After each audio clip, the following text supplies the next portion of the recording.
Começa agora pela TV Novo Tempo mais um programa Evidências, na busca de fatos que comprovem a veracidade histórica da Bíblia Sagrada. No programa de hoje, nós vamos continuar aqui nas ruínas do antigo Palácio de Herodes, tentando conhecer um pouco mais sobre o contexto histórico e arqueológico dos dias finais do ministério de Jesus, o local onde ele foi julgado, onde ele compareceu perante Pilatos e Herodes e muito mais. Você ficou curioso? Então não sai daí porque Evidências está só começando.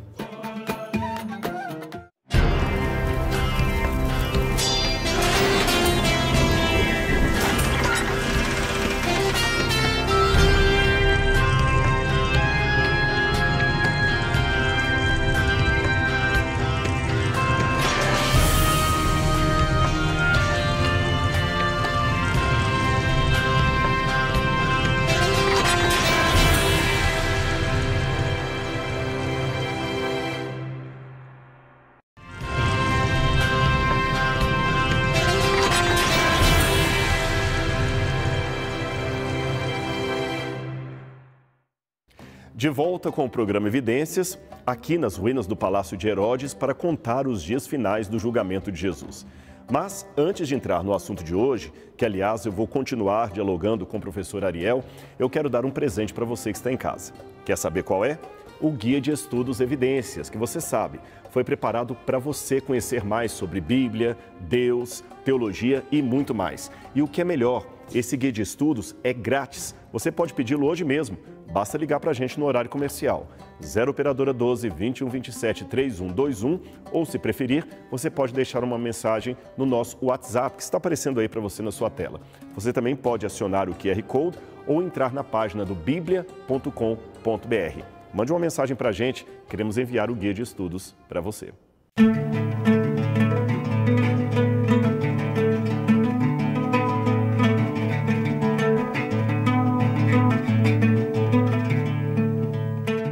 Pois bem, pessoal, como eu prometi e anunciei, nós estamos de novo aqui com o professor Ariel. Eu agradeço muito por você estar conosco ainda nesse outro programa do Evidências para continuar a falar um pouquinho sobre Herodes, o Palácio. Só para recapitular brevemente, para quem está em casa nos assistindo, aqui você tem as pedras da base, talvez de algum alicerce, de algum ambiente de Herodes.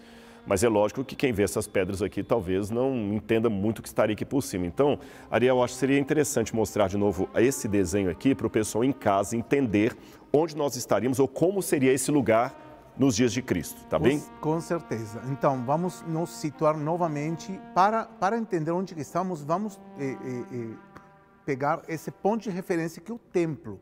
O templo de Jerusalém, o templo que Herodes reconstrui, era o lugar central do povo judeu na antiguidade e, logicamente, em Jerusalém. E aqui vemos a estrutura do templo, vemos a fortaleza da Antônia, que era uma fortaleza militar que Herodes construiu para justamente supervisionar o que está acontecendo dentro desse espaço. E vemos aqui já como uma espécie de entrada para o templo. E aqui vemos o Palácio de Herodes, onde nós estamos agora.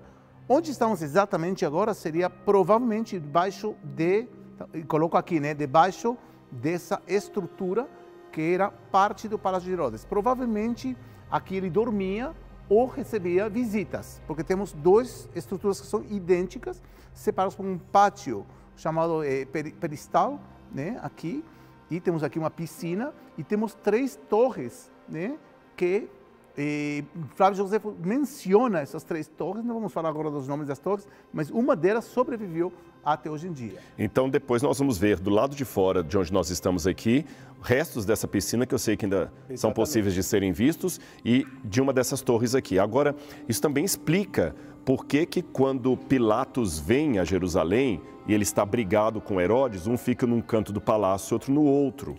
Então um ficou por aqui e o outro por aqui. Agora, já que eu falei de Pilatos e Herodes, Ariel, às vezes há uma confusão que as pessoas fazem sobre esses vários Herodes que a Bíblia apresenta, né? Então vamos falar um pouquinho. O primeiro Herodes foi Herodes o Grande, o arquiteto que construiu tudo isso.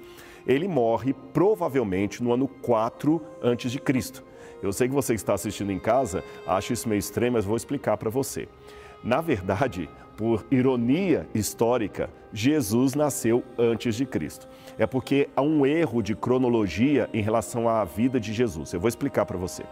É que quando Dionísio ou Dionísio Pequeno, um cronologista da Idade Média, começou a calcular o ano do nascimento de Jesus, ele fez isso no 5º século de nossa era, ele cometeu um erro de aproximadamente meia década. Na época dele, os anos eram contados em termos romanos a partir da fundação de Roma. Então você tinha lá o calendário, o ano X e a sigla AUC, que em latim significa Ab Urbe Condicia, a partir da fundação da cidade. Então você podia denominar algo como sendo 5 AUC, 100 AUC, 200 AUC. E quando ele pegou essa cronologia romana e aplicou à vida de Jesus, ele cometeu um erro, como eu falei, que pode ter sido de aproximadamente meia década. E devido a esse erro de Dionísio o Exíguo, Jesus acabou nascendo antes de Cristo, porque Herodes, de acordo com essa cronologia, morreu provavelmente no ano 4 a.C. Alguns especialistas pensam que a data da morte de Herodes pode ter sido um ano depois, alguns pensam que foi no ano 1, mas a maioria dos acadêmicos aponta que a morte de Herodes foi no ano 4 antes da Era Comum, antes de Cristo. E como é que sabemos isso? Porque, de acordo com Flávio Josefo, a morte de Herodes é demarcada também por um ano em que houve um eclipse. E esse eclipse é testemunhado pela astronomia e nós conseguimos então precisar essa data, tá certo? Aí você pode perguntar, então se Herodes morreu no ano 4 a.C., quando Herodes morreu, Jesus teria aproximadamente 2 anos de idade, entre 1 e 2 anos de idade. Então Jesus teria nascido no ano 6 ou no ano 5 a.C., porque quando Herodes morre, é justamente quando eles ainda estão lá no Egito, a criança já havia nascido, Herodes já havia mandado matar as criancinhas em Belém de 2 anos para baixo. Aí você deve estar me perguntando, e por que então que eles não corrigem isto? Por causa da dor de cabeça que ia dar em todos os livros de história e cronologias, então acabaram deixando o erro. E talvez você esteja me perguntando, por que não corrigiram esse erro de Dionísio? Ora, porque ia dar uma dor de cabeça muito grande para todos os livros de história, mapas, cronologia, calendários, então acabaram deixando. E se você perceber, nós convivemos com muitos erros históricos que estão conosco até hoje. Quero um exemplo? Na história do Brasil. Nós ainda chamamos os nativos do Brasil de índios, mesmo sendo este um erro pentencenário, porque Cabral e antes dele os espanhóis ali nas Antilhas chegaram ao novo continente acreditando que estavam chegando às Índias. Por isso chamaram os nativos de índios, mesmo que esse é um nome anacrônico, errado para identificar aqueles que aqui viviam. E nós até hoje chamamos os índios de índios, mesmo não tendo nenhuma relação com as Índias. Da mesma maneira, acabaram deixando esse erro para não causar maiores transtornos na história, e isso não dá nenhuma dor de cabeça, seja em estudos de profecia, da Bíblia Sagrada, apenas criou-se uma ironia. Jesus nasceu antes de Cristo. Agora, esse Herodes, que eu falei, morreu provavelmente no ano 4 a.C., ele deixou filhos no poder. Ele tinha 4 filhos, os que sobreviveram aos seus assassinatos. Um deles acabou não participando do testamento de Herodes, porque estava em Roma e ficou esquecido por lá. Mas ele tinha outros 3 filhos e entre esses 3 filhos foi dividido o reino de Herodes. O que ficou com a parte da Judéia, que inclui Jerusalém, seria Herodes Arquelau. Isso. Mas nós tínhamos outros 2 Herodes, filhos dele. E antes de pedir mais detalhes para o Ariel, apenas para explicar para você que a partir da morte de Herodes o Grande, o primeiro da dinastia, o nome Herodes virou uma espécie de título de realeza, assim como César. Você tem Tibério César, você tem Calígula César, você tem Nero César, há 12 Césares aproximadamente. Então César é apenas um título. De qual César você está falando? Um título que eles herdaram a partir de Júlio César. Da mesma maneira, Herodes Arquelau, Herodes Agripas, Herodes Antipas, que tem esses nomes a partir do seu ancestral comum. Agora, vamos falar um pouquinho desses outros filhos de Herodes, né? O Arquelau perdeu o poder dele rapidamente, somente os 2 outros continuaram. Quem seriam esses outros filhos de Herodes? Então, de Antipas, que era responsável, governador ou tetrarca da região da Galileia e da Pérea. E temos também de Herodes Filipo, que ele era governador ou tetrarca da região onde hoje em dia está o Golã, e norte também parte da atual Síria. E a Bíblia menciona quase em todas as vezes, menciona eles com Herodes. Então a gente não sabe diferenciar quem é Herodes o Grande, quem é Antipas, quem é Filipe. Em ocasiões, sim, por exemplo, menciona Arquelau, menciona Filipe, né? Mas geralmente, como se disse, é Herodes. Então quem lê a Bíblia, de repente, parece uma confusão de 6 Herodes diferentes, mas temos que diferenciar. Herodes o Grande aparece no Evangelho de Mateus e no Evangelho de Lucas, unicamente. E depois vamos ver, né, diferentes histórias com os filhos dele. Aliás, nós fazemos a mesma coisa hoje. Quando a gente está falando, por exemplo, do Vaticano, nem sempre damos o nome do Papa. A gente falou o seguinte, olha, o Papa decretou, o Papa falou, mas há vários papas na história. E também naquele tempo, a própria Bíblia fala de César, sem identificar qual dos Césares está se referindo. Por exemplo, não temos outro rei senão César, disse a multidão durante o julgamento de Jesus. Agora, já que eu falei de César, multidão, julgamento de Jesus, onde é que Pilatos entra nessa história? Nós já sabemos que Arquelau foi um desastre no governo da Judéia e de Jerusalém. Então, Arquelau sai e o que acontece então com esta região aqui da Judéia nesse novo formato de governo após a morte de Herodes o Grande? Então, Arquelau é expulso para a França. Arquelau era tão cruel que, inclusive, para os romanos, que já eram cruéis, Arquelau era cruel. Imagine quanto que ele era terrível. Ele matava aqui pessoas sem problema. E Arquelau, então, é expulso para a França e aí começa o período dos procuradores, famoso período dos procuradores. Roma começa a enviar governadores romanos, que antigamente tínhamos Herodes e a dinastia, que eram governadores locais, e vão implementar ou instalar a capital da Judeia na cidade marítima, ou que está, como se for, no litoral mediterrâneo de Cesareia Marítima. E aí é muito provável que Pôncio Pilatos, que um dos procuradores, na verdade, ele era prefeito, né, que tem uma pequena diferença entre um e outro, mas ele era o responsável da Judeia, ele vai morar onde? No Palácio de Herodes, em Cesareia. Mas isso por quê? Porque não tem lógica construir um palácio novo para o governador. O Palácio de Herodes, até hoje em dia, sobreviveu. Imagina aquele então, que será... Os 30 anos passaram depois da morte de Herodes, vamos aproveitar a estrutura que já está aí. Além que tem provas arqueológicas do período dos procuradores no próprio palácio de Herodes o Grande, em Cesareia Marítima. Agora, como você mencionou no episódio anterior, 3 vezes por ano, principalmente na celebração da Páscoa. E por que principalmente a celebração de Páscoa? Porque Páscoa, no judaísmo, o que se celebra? A liberação do povo de Israel da escravidão. É uma festa bem de rebelião, né? De muito efervescência, né? De querer se liberar da escravidão, né? Romana também. Então, Pôncio Pilatos e outros ficavam de olho. Por isso temos aqui a Fortaleza de Antônio, já desde a época de Herodes. Fortaleza de Antônio, ficar de olho o que está acontecendo aqui. Então, Pôncio Pilatos vai chegar em Jerusalém para a Páscoa. Aonde ele vai se hospedar? No Palácio de Herodes, onde estamos aqui. Porque isso é lógico, não tem outra opção. Também não tem muito lugar para construir e não tem sentido construir um novo lugar para Pôncio Pilatos. E o Palácio de Herodes vai ser aqui. É por isso que aí vemos a conexão entre Herodes o Grande, Pôncio Pilatos, e você mencionou também a figura de Herodes no julgamento de Jesus. Estamos falando de Herodes Antipas, e que você também mencionou, um morava em cada distante um do outro. Então é muito provável. Inclusive hoje diria que a maioria dos acadêmicos consideram que o julgamento de Jesus devia ter acontecido em algum lugar aqui dentro do Palácio de Herodes. Provavelmente a multidão, porque a multidão não ia entrar dentro do palácio, estava fora, e Herodes talvez saía por uma porta, que no CD não aparece, mas seria uma porta. O professor Shimon Gibson, arqueólogo britânico, considera que essa era a porta dos essênios, que aí foi o julgamento.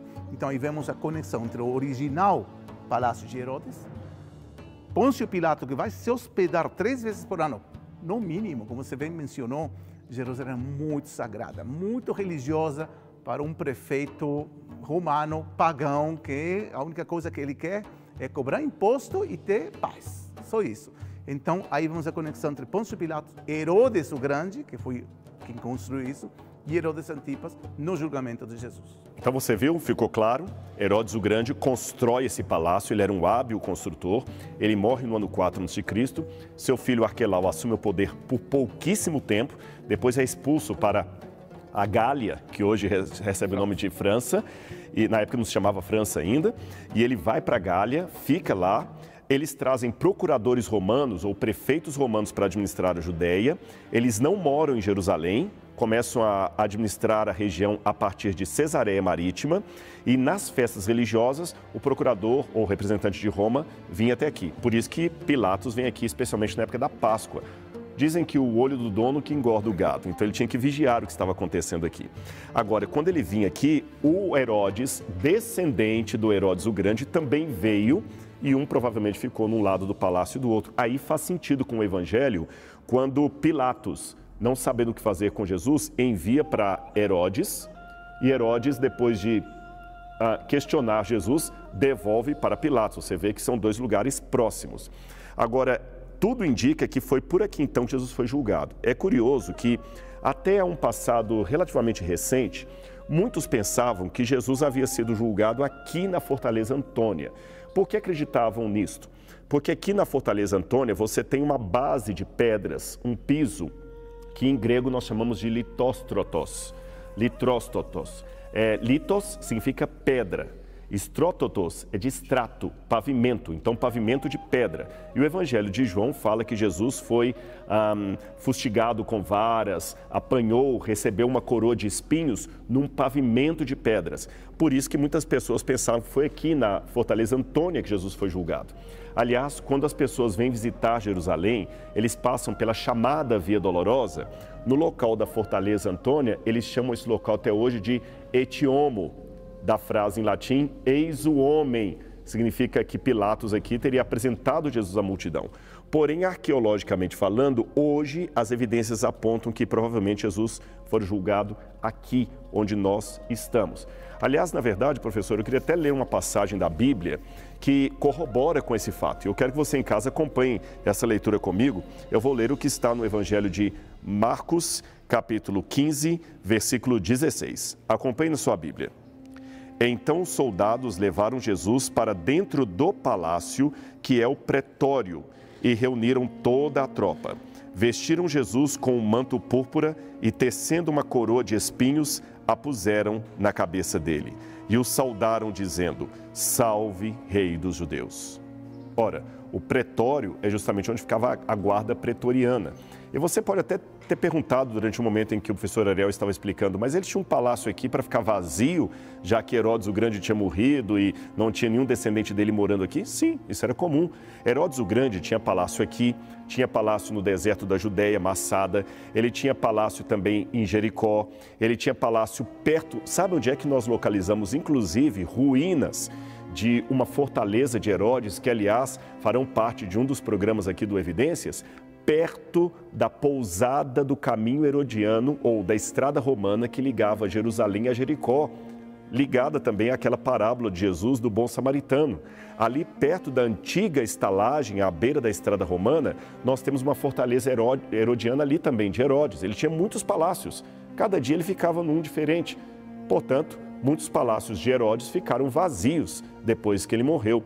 Então havia esse lugar aqui como se fosse uma casa de campo de alguém milionário que vai ali apenas uma vez por ano. E de fato, que aqui era um lugar de palácio, nós temos muitos indícios, porque aqui você tem uma parede, que certamente é a parede herodiana, você vê que ela forma quase que uma rampa, e mais abaixo você tem uma outra edificação que é do período dos Asmoneus. Quem foram os Asmoneus? Foram judeus que depois da Guerra dos Macabeus controlaram Jerusalém e a Judéia e tiveram um período de independência dos judeus entre o fim do período grego, com Antíoco Epifânio, e o início da ocupação romana, quando Pompeu, em 63 a.C., vem e conquista a Judéia. Então você vê que mesmo nessa época dos Asmoneus, aqui tinha uma construção palaciana.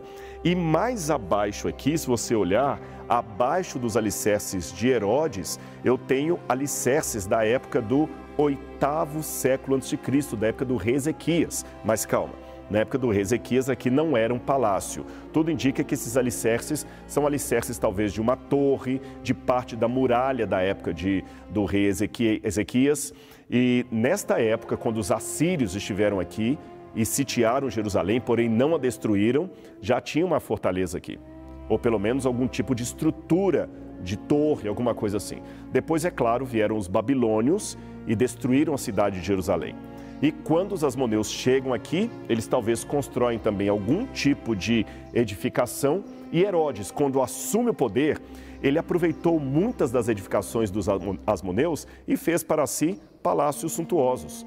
Agora, você ainda está curioso para ver outros detalhes que nós mostramos aqui no desenho do lado de fora? Então nós vamos conhecer agora restos da piscina de Herodes e também de uma das torres que ele construiu, que ainda pode ser vista até os dias de hoje. Vamos lá então, Ariel? Vamos lá. Vem com a gente.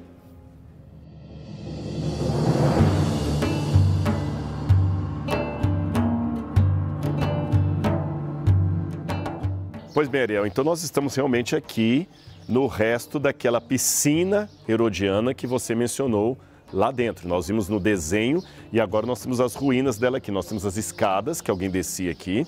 E como você pode ver em casa, era uma piscina grande. Eu não posso chamar se era uma piscina olímpica porque eu não sei as medidas exatas. Mas era realmente uma piscina com muito luxo. Havia também os mikveh ou mikvaot, que são os banhos de purificação, os tanques de purificação. Aqui seria algo para mergulho religioso, ritualístico? Não, seria uma piscina mais para o lazer do rei. Exatamente, embora Herodes tinha a necessidade de mostrar para o povo que ele era judeu, né? Ele se considerava também judeu, e foram encontrados mikvaot em diferentes lugares, por exemplo, em Massada, foi encontrado um mikve de Herodes, e também em Herodion e outros lugares. Mas não é o caso aqui. Aqui era uma piscina realmente de lazer, né, para o rei, para os convidados. Herodes fazia questão de convidar muitas pessoas, porque ele sabia que era um grande construtor, ele sabia que ele era um gênio, ele gostava de mostrar isso para todo mundo. Agora, só para você não confundir, aqui estamos falando de Herodes o Grande, aquele que construiu o palácio. Aquele Herodes que mandou matar as criancinhas em Belém, que deu origem à dinastia dos Herodes, e depois da sua morte, os seus descendentes acabaram utilizando esse palácio. Arquelau morou aqui durante um tempo, mas foi expulso, como nós já falamos, e os outros filhos de Herodes vinham aqui apenas nas festas religiosas, ou seja, esse palácio acabou ficando como um palácio de verão, para que o representante de Roma e os descendentes de Herodes pudessem dormir ou ficar hospedados quando viessem a Jerusalém. Agora você vê que esse palácio foi utilizado em épocas posteriores. Por exemplo, nós temos aqui, por exemplo, essa construção de pedras em forma circular que você vê aqui no piso original da piscina, que certamente foi um forno construído posteriormente por pessoas que acabaram utilizando talvez as ruínas do palácio para fazer seu pão diário. E aqui você tem aquilo que nós chamamos em arqueologia de segundo uso ou reciclagem. Você tem uma pedra herodiana bem aqui, porém numa parede construída depois de Herodes, porque ela está realmente aqui no meio da piscina. Então você vê que a piscina herodiana viria aqui, porém posteriormente alguém construiu essa parede ali, inclusive esta outra parte aqui, esta muralha aqui, que seria já do período do século XVI em diante. Então nós temos aqui edificações posteriores à época de Herodes. Agora, Ariel, é importante também mostrar algo do período herodiano, que seria uma das torres que ainda podem ser vistas, né? Isso. Onde ela está? Nós podemos ver aquela torre, considerada por muitos especialistas como uma torre chamada Hípicos. Se vocês lembram, no desenho que eu mostrei, tinha 3 torres. Essa é uma das 3 torres que sobreviveu ao tempo, os 2000 anos, provavelmente Hípicos. Agora, como sabemos que é herodiano? Porque a pedra herodiana, que também podemos ver no Muro das Lamentações e em outras construções, ele tinha uma marca registrada, vamos dizer, que era uma espécie de relevo. Que nós temos, inclusive, aqui vemos atrás. Aqui, exatamente. Vemos aqui, vemos no Muro das Lamentações e vemos também aqui. A parte da cima da torre já não é herodiana, foi construções de épocas posteriores. E esse lugar onde nós estamos, a Torre de Davi, é uma salada de épocas, porque estamos agora entre Herodes, os cruzados, que são 1000 anos depois, otomanos, 1600 anos depois, ou seja, todo junto, e cada império ou cada civilização que vinha a Jerusalém construía acima, utilizava ou reutilizava o que foi construído no passado. E eu sei que aqui também encontraram moedas herodianas na base mais profunda, indicando que realmente foi Herodes que construiu a primeira parte aqui. É muito difícil datar pedra. Pedra, você não sabe de que época é, mas no momento que você acha uma moeda chamada a melhor amiga dos arqueólogos, que são as moedas, ajuda a datar, porque as moedas têm uma data, tem o nome do rei, o nome do governador. E aqui foram achadas moedas da época herodiana. E outra questão, já que estamos falando da piscina, como sabemos que isso é uma piscina e não, sei lá, um depósito? Porque temos aqui o revestimento, né? O reboco da piscina que era utilizado. Quando a gente vê esse tipo de revestimento, sabemos que aqui era um lugar de água. Isso por quê? Para que a água não fuja dentro dos buraquinhos da parede. Então faziam revestimento para cuidar da água. E agora você vai ver em casa um outro elemento que vai tornar tudo isto mais claro para você. Vamos lá? Vamos.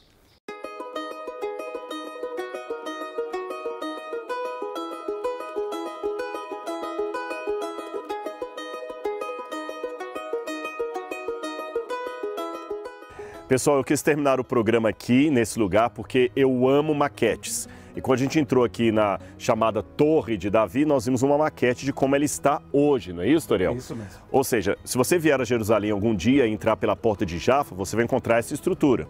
Nós estamos dentro dela. Agora, eu sei que essa estrutura aqui é do século XVI, é do período otomano para cá, de Suleimão Magnífico. Agora, também sei que isso aqui foi construído sobre ruínas muito mais antigas. E falando especificamente de Herodes, você mencionou lá embaixo e apontou uma das torres herodianas. Qual seria ela aqui? Estamos falando dessa torre, provavelmente a torre de Hípicos. Hípicos é nome ou em homenagem do melhor amigo de Herodes. Tinha mais duas torres, além da Hípicos, que era Mariame, em homenagem à esposa amada dele, tão amada que ele decidiu assassinar ela, e também do irmão dele, Fazael, mas essa que sobreviveu. E que a gente mostrou antes, nós podemos ver nessa maquete, que temos a parte de baixo, né, essas pedras que são herodianas típicas, pedras grandes, com aquele relevo, ou aquela barriguinha que falamos antes, e acima disso, um agregado em tempos com épocas posteriores. E nesse Museu da Torre de Davi, você tem achados arqueológicos de todas as épocas. E você pode ver isso facilmente, é um museu realmente fascinante. Olha que curioso, então é isso que ele falou, aqui dá pra gente ver o período herodiano e o período posterior. E como eu falei no início do programa, o local onde Jesus foi julgado perante Pilatos. Eu espero que você tenha gostado do conteúdo de hoje, o programa Evidências vai ficando por aqui, mas não perca o nosso próximo encontro na TV Novo Tempo. Um grande abraço e até lá!